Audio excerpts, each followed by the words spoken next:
Hey, how's it going, guys? Welcome to a bit of a different video today. So a bit earlier today, the new rules for VGC 2021 starting February 1st were announced.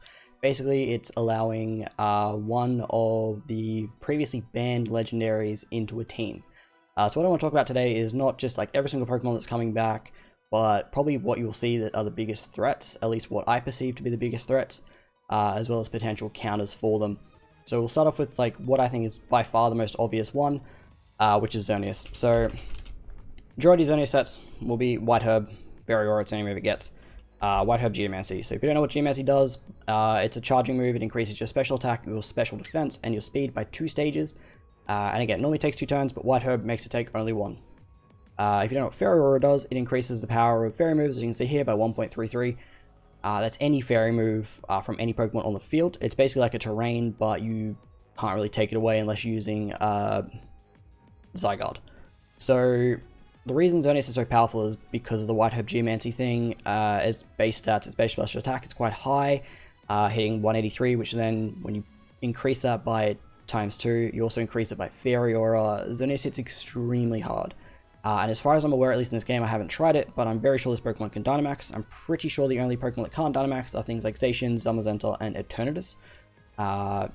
So basically what you'll see, and I'll just cover this very quickly, is a lot of Pokemon that people are going to start using, especially the legendaries, with a Pokemon that they want to use to Dynamax and sweep with, and Xerneas is a prime example of that.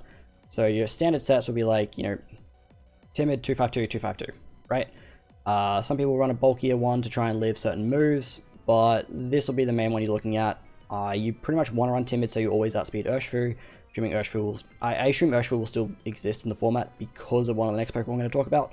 But yes, Xerneas, something to plan for. The main counters and the reason I have Necrozma Dustman up here is because this is a very, very, very strong counter to it. The reason for that is with Xerneas, basically the moveset you're going to be running is, you know, your Geomancy, Moonblast, Dazzling Gleam, Protect.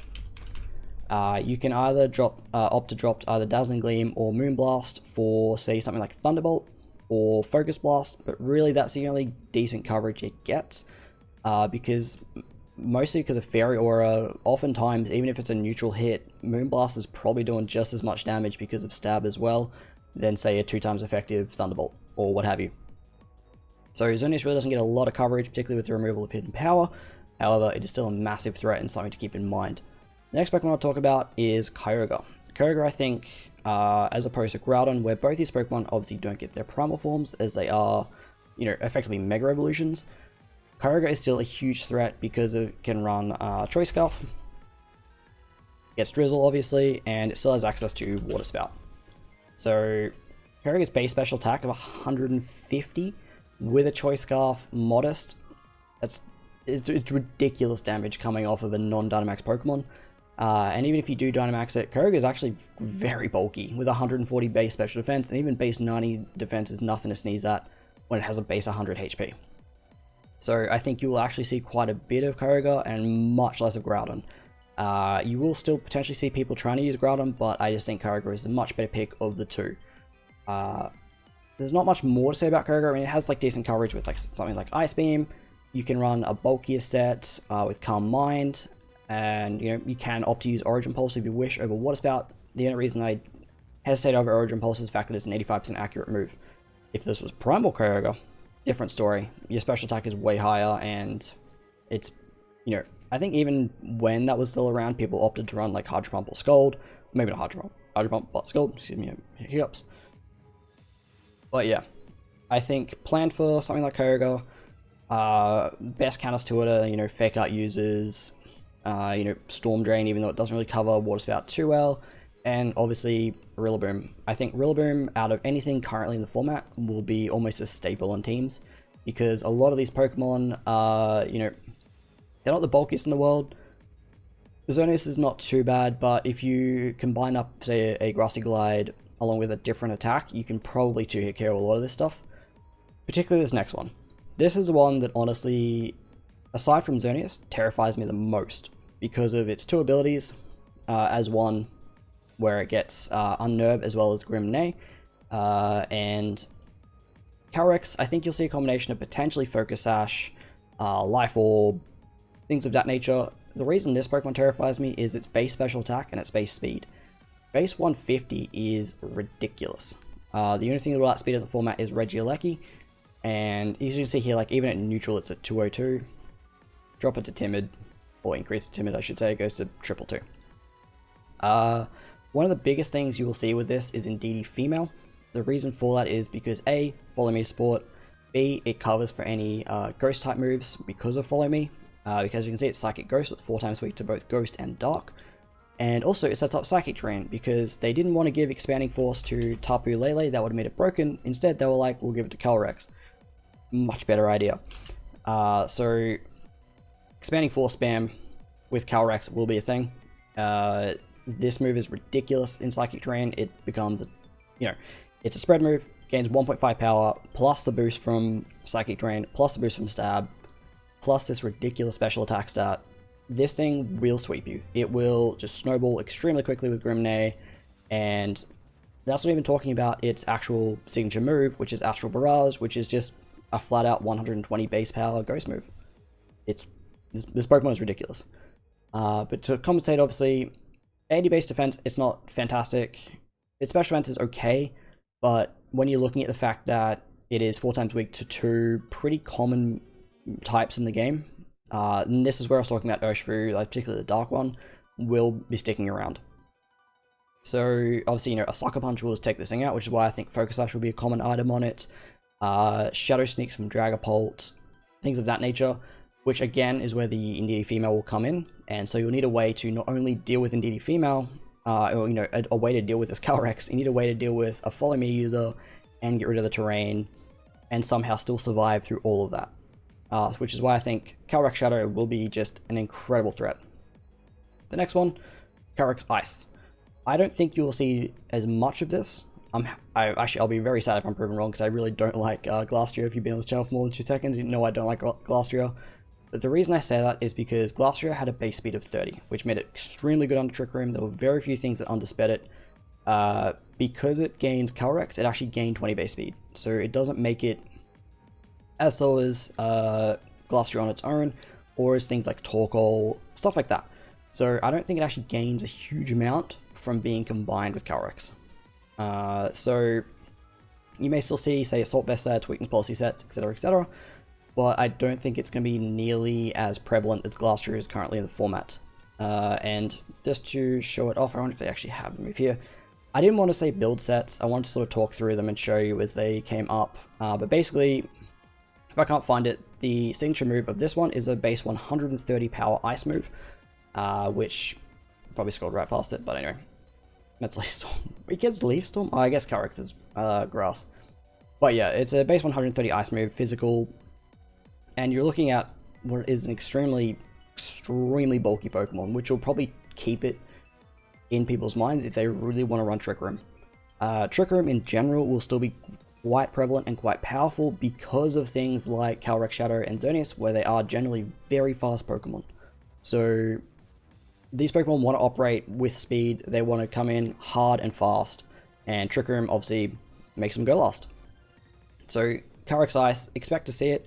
It won't be nearly as common, but you need to plan for this Pokemon because it does not have 4 times weaknesses, and it will sweep you on a Trick Room, just flat out. It's 165 base attack.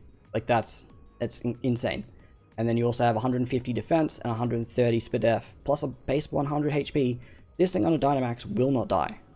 So you absolutely need things. What I would personally suggest is you might have to revert back to like a Trick Grimmsnarl, something like that, or just setting up screens to try and weather the storm. Things like, I really, actually, now I think about it, I don't know how you counter this Pokemon. Outside of Torkoal, anything slower than it really, and cycling intimidates, stuff like that. Now the next Pokemon I'll talk about, so these 2 Calyrexes can Dynamax. Again, as far as I'm aware, I haven't tried, but I'm very sure they can. This Pokemon cannot Dynamax. So you might be wondering, okay, well, why is it here? It's here because of these stats. Base 170 attack, base 148 speed, plus Intrepid Sword. If you don't know, Intrepid Sword literally just says increases Pokemon's attack by 1 stage on switching. So whenever Zacian comes in, it goes to +1. The other reason you'll see this Pokemon is because obviously it's not a Dynamax sweeper, but Behemoth Blade which is a 100 base power steel move, physical steel move, that deals double damage to Dynamax Pokemon. This will make Xerneas explode. This will make Calyrex explode. In fact, this is probably your counter to this thing. It will make it explode. That is why I think, although it cannot Dynamax, you will see this Pokemon running around, because you can still use it in conjunction, say, with your Glastrier on its own, with, you know, a Celesteela, as I like to use. So you can still have your Dynamax threat, and then you can also still have Zacian just there, dealing with your opponent's Dynamax threat.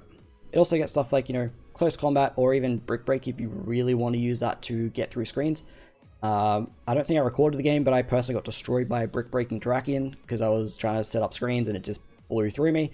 And then unfortunately it gets player off. There is no physical fairy move that's very strong that also hits 100% accurate.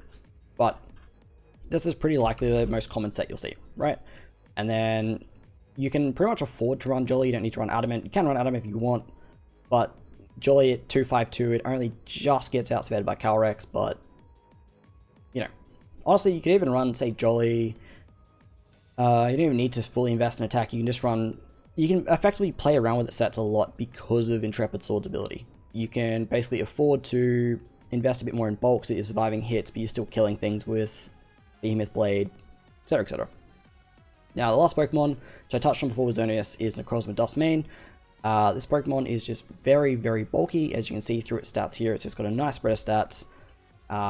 It is a direct counter to Xerneas, it's a direct counter to this Calyrex.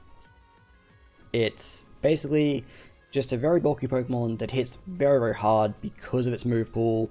Very similar to the way Zacian does it. Obviously, the only difference here is that this Pokemon dies to Calyrex. But it can Dynamax. So that's kind of like the trade-off there. Personally, what I want to do is I'm going to start by building around Xerneas. I want to use like most of the Pokemon that are coming back just to try them all out. You know, personally, I want to try out Rayquaza a lot because, you know, it's not even close to the best Pokemon coming back, but I've always really liked Rayquaza. But I'm super keen to try out Zacian, even Zamazenta. Like, it's not the best Pokemon purely because its Dauntless Shield increases its defense by 1 stage, so it's not getting any type of offensive boost. It does still get Behemoth Bash, as opposed to Blade. It's the exact same move, literally, just different Pokemon. And it's a much more defensively orientated Pokemon. Its base 130 attack is still ridiculous. But it also doesn't wall Xerneas, and doesn't really wall this Calyrex too well. I mean, it kind of can with its defense because of Calyrex, this one being physical. But yeah.